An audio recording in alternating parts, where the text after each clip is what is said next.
And the next deck is a deck of healing cards. Beautiful color and energy.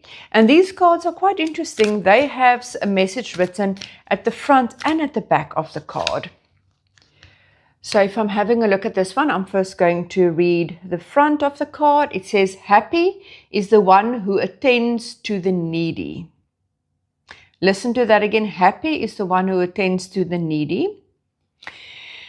How easily are you irritated by the needs of others? Give away some of your time today, but not in a therapeutic sense. Attending to the needy also includes surprise acts of kindness.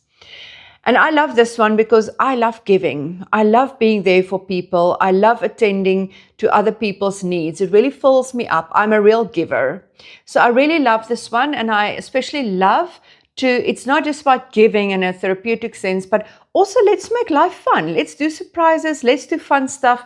And also by doing something surprising for someone, you've got no idea how you're affecting their day and really just making their day a little bit brighter.